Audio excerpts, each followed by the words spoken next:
Hey YouTube, welcome back to the hauler. Mike again with Hills and Haulers Homestead, and you see the freezer over my shoulder here. Now it's sitting on a pallet, so we got it all scrubbed and cleaned out and rinsed out, and I got it laying there on its side to make sure all the water drains out, and I got the lid stood up on it to drain and dry. We hit 50 degrees today. We're supposed to be in the 50s and 60s the rest of the week, and then here comes the rain, buddy. So I'll get this thing tomorrow, hopefully tomorrow, get it in here, get the lid back on it and everything, and be able to start mixing my chicken feed, because I am now officially out of conventional feed. They have a little bit left in their feeders. It should get them for at least 2 more days, but then I'm going to have to definitely have my feed ready for them when that runs out. I went and got the pig food today, got a ton of it, got it unloaded. It's sitting on pallets. I just went ahead and put it in the equipment shed on pallets, and I'm going to cover it with a tarp. It is under roof in there. It's not going to be any more safe in this outbuilding here from critters or rodents than what it would be out there. So it is what it is. Mice are going to get in here and get to it in here as well as they will out there. I do have some of those bucket traps. I don't know if you guys have seen those. They're it's a lid trap that goes on a 5-gallon bucket, and mice, you rub a little peanut butter on the inside of the bucket, and the mice climb up this little ladder that goes up to it, and they walk out on that lid, and it flips on them and drops them down that bucket, and they can't get out. And we've got I think we got 3 of those, and I just put one to use, and I caught 2 mice in it like the first night. So I'm going to put 2 of them out there. I'm actually going to put 1 out there and 1 in here, and that way I kind of get control of the mouse population, because we got field mice all over the place up here. So the pig food here, we got it good. I'm gonna get this done tomorrow, hopefully, and then I got to get the rabbits taken care of, because the other litter of rabbits, the second litter, I've got to wean them on, according to my calendar, I got them set for January 1st, so New Year's Day. I got to get them separated from their mama. So I got to get that other cage done, get the front of it flipped around so the rabbit's feet aren't going out the bottom of it like a dummy like I did, and then get the tractor finished, and I can get them separated that way as well. And what I'll do is I'll put all the males in 1 cage, or in 2 cages, and I'll put all the females out in the rabbit tractor until I get the other one built, and that way I can get my sexes separated and get them out on grass again, because again, we're supposed to be in the 50s and 60s, and of course we'll have some more winter weather coming up, but in the interim.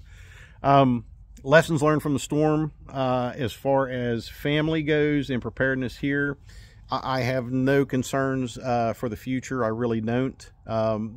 If something like that would happen. Now, if you'd asked me back in 2015, I'd have told you a different story, because we built our house up here in 2013. We had our little boy in 2014, and the winter of 2015, we experienced a pretty significant snowstorm that knocked the electric out for 3 days. And we had, baby was like 4 months old, 4 or 5 months old at that point. And we didn't have a standby generator at that point. The only thing we had was pretty much a new house that had a new furnace in it. And yeah, we had gas. And a relative had given me an old warm morning stove, just a little warm morning stove. And thankfully we had that, because what I did with it was I hooked it up to the gas downstairs in the basement. And I cranked that thing up as high as it would go, and then I come upstairs and I lit the burners on the stove upstairs, the cook stove, and we closed off the rest of the house. So it was me, my wife, my little baby boy, and we had to bring my mom up because she didn't have electric, and then her 2 dogs. So we had all of us in here getting taken care of, or taking care of each other and getting warm, trying to stay warm. And the warmest we could get it in the house was 66 degrees. Which was much better than what it was outside, because that was that winter where we had a couple of days where it was -15, and the diesel was freezing in my truck as I was driving down the road. It was gelling up in the lines. But it was the very next winter. We had saved up all that year, and the very next winter we had the Generac, the home standby generator, installed, and we never looked back. And then of course with the addition of the wood stove last year, man, I don't regret that a bit. I don't regret spending that money one little bit. That was one of the best things we ever did, because that has really offset our heating costs, and really improved, just being comfortable through the winter and stuff like that, especially through the cold, because you get that thing cranked up, like I said, it gets that basement good and warm, and your furnace doesn't have to work near as hard. So you can maintain a pretty steady temperature with that, and just take the workload off of your furnace. I couldn't imagine if we didn't have gas, with the loss of electricity like that, because it's hard around here. you can do it, but you're going to spend a lot of money if you get a standby generator like that, and then have to get you one of those big LP tanks, because a lot of the natural or the LP companies around here won't lease you a tank just for a generator, just for standby generator, because they say that they don't make enough money off of it, because they run so infrequently, or just sporadically when the electric is off, so they don't make any money off of the natural gas, only when it's filled up. So if you have a constant draw, like a little gas stove or something like that, or a cook stove, then they would do it, but not for just a standby generator. Actually, my mom got turned down like 3 times because of it. So that's why when we finally got gas run over to her, we had to go through the gas company and everything like that to get that done. But this past storm that we just had, yeah, it was cold. I mean, it was bad with the wind and everything like that. And taking care of the animals outside, I pretty much had everything in place to make sure that they were taken care of. To offset the cold and everything like that, with the water trough with the warmer in it to keep it from freezing, the heated water bottles for the rabbits. Chicken coop was already there, of course. Now their waters did freeze, so I had to take water out to them a couple times a day to make sure that they had fresh water that wasn't frozen.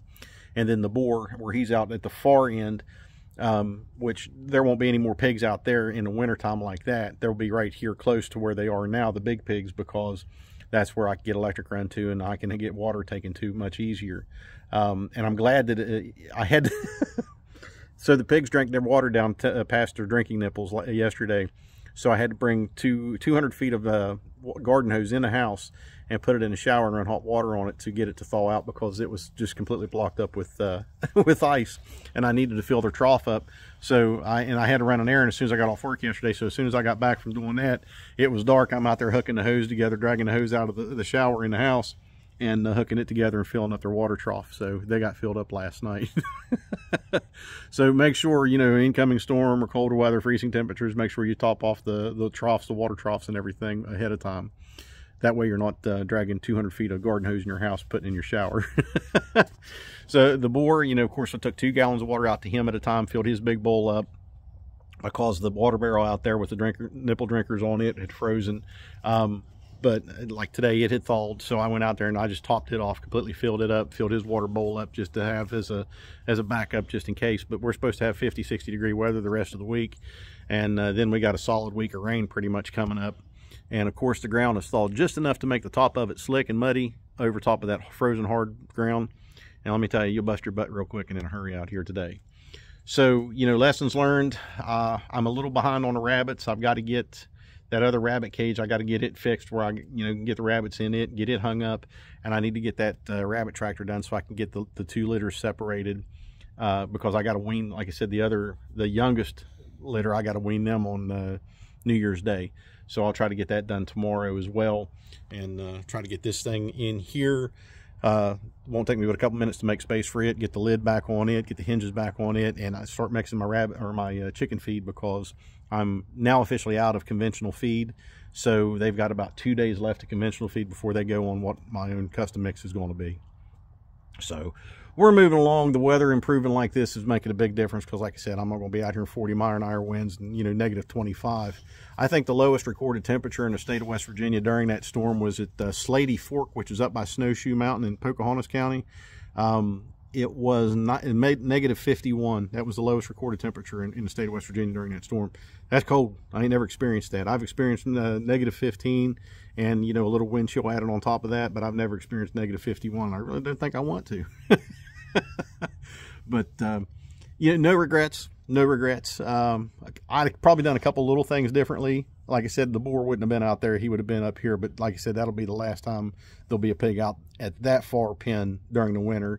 And as far as the chickens go, I mean, we'll just deal with that as it comes, because I'm not going to put heated waters in the coop and, get them to get frostbite and everything like that. Some of them do, actually, a few of them do already have a little bit of frostbite on their combs anyways, for it was so cold. But, even in there and out of the wind and stuff like that, it did get cold enough for them to get a little bit of frostbite. But everybody survived. Everybody's no worse for the wear. I'm trying to get caught up. I really am. So I took half a day off work today to go get the feed and everything like that, to make sure I had time to get everything done that I wanted to get done today. So we'll just finish out the week getting the rabbits taken care of, make sure everything's in place for them. And all right, so sun's going down, and after I get all this done and get caught up on the rabbits, and we get the pigs processed. I got a whole mess of stuff to do, and I got fence to build, so be prepared for that upcoming videos. And you can watch how I just beat myself to death and struggle try to get things done. But in the meantime, guys, I'm not to beat a dead horse, but you get prepared, stay prepared. You have to be ready for things like this, even if it happens once a year, or once every other year, 3 times a winter, 4 times in a month. You have to be ready for things like this. You have to have backups for your backups, and I can't emphasize that enough. So save your pennies, save your money, and put that extra money a little ahead of time and stuff, and make sure that you're covered when things like this happen. And especially make sure your family and your animals are taken care of as well. So you can't put a price tag on that stuff, especially when you work as hard as you do to take care of them, make sure that they're living the best life that they can, and they're going to feed your family and everything. That would be the animals and not your family. We're not going to eat our kids. All right, I'm going in, get some grub, and get ready for the evening of just sitting around doing not a whole lot of anything else now, because we're losing the sun. Again, get prepared, stay prepared, take care, and God bless.